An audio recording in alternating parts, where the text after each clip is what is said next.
Will this weather just make up its mind? It's like Mother Earth is going through menopause. One day it's 67 degrees, and next thing you know, you need to build an igloo. The cold sucks. Yo, what's going on, everybody? We're back for another Digimon episode review. I'm sorry for that in the beginning. I don't like seeing my breath in the air while also wearing flip-flops. If you enjoy what you see, don't forget to like, comment, and subscribe. Help support this series, help support the channel. Now, if you don't know by now, in this review series, I'll do a quick summary of the episode. What I thought was good, what is so good. Then give the episode a final rating out of 10 in the end. So if you're ready, squat up on that like button, sit back, relax, and let's begin reviewing. Episode 9 of Digimon Adventure begins with Tai and Agumon floating on a bed of ice after getting separated from the rest of the group and find a wintry island. And after finding his clothes and getting dressed, Tai tries to locate the other broken pieces of File Island. Suddenly, a walking snowman known as Digimon approaches them. After the normally kind Digimon starts to randomly attack them, they notice he's being controlled by a black gear. Tai and Agumon strategically manage to destroy the gear, and once Digimon regains his composure, the two ask if he's seen any of the other kids. Digimon tells him that he did see Matt and Agumon land on another island nearby. As an act of gratitude, Digimon begins creating an ice race to help Tai and Agumon reach their friend.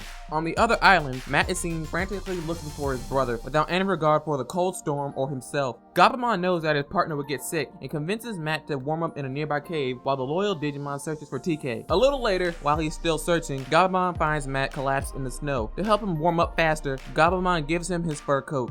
In the morning, Tai, Agumon, and Digimon arrive on the island to search for Matt and Gabumon, and back in the cave, Matt seems to have recovered, but Gabumon now has his cold. Soon after, Tai and Agumon find them, and while it was a happy moment at first, it wasn't long before things got intense. The boys get into an argument on what the best course of action should be next. Tai believes that the others will be fine, and they should head back to Infinity Mountain, but Matt on the other hand believes finding their friends takes priority over anything. For the first time, the two actually get into a pretty heated fist fight and end up rolling towards the end of a cliff. Tai was about to hit him, but Matt breaks down to express his concern for his brother. Tai didn't have time to answer before the cliff broke away, leaving them hanging on a branch. Agumon and Gabumon aren't in any condition to do much, and to make matters worse, a wild Digimon known as Mojimon knocks Tai and Matt off a cliff. Luckily, Digimon came just in time to break their fall. It's revealed that Mojimon is under the influence of a black gear, and Digimon came back with food and medicine for Agumon and Gabumon, who now have the strength to digivolve. After freeing Mojimon from his black gear and destroying the gears inside of the mountain, the island starts to move back towards Infinity Mountain, and with the boys and the Digimon confident everyone will be alright, and they set their sights on beating Devimon.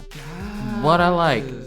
As this was the first time being separated from the group since coming to the digital world, it was interesting to see how Tai and Matt fared. It was also the first time they got into a fight and no one was there to stop them. We have two opposing ideals going head to head and they had to resolve it themselves. And in the midst of it all, Matt lowered his guard and cried. He was truly worried for his brother's well-being, risking a snowstorm just to make sure TK was alright. It's no wonder he lost it when Tai made the suggestion of heading to Infinity Mountain over searching for everyone else. This episode wasn't too action-centered, but it hit more on the emotional and sentimental side, which I'm not mad about. Sometimes you need to take a break from the constant explosions and mindless violence so you get inside the mind of the character, just to add some new perspective on things. What I didn't like.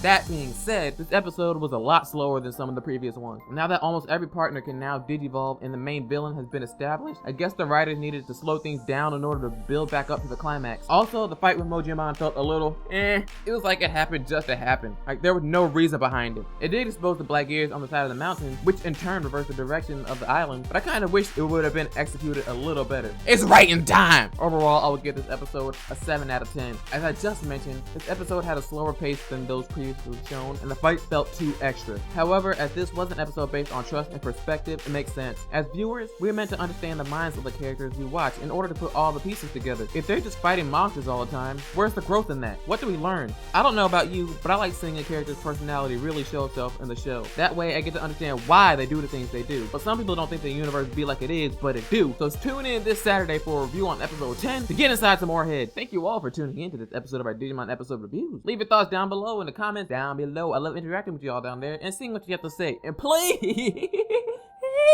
leave your own ratings down below as well. Please subscribe for more reviews and I'll catch y'all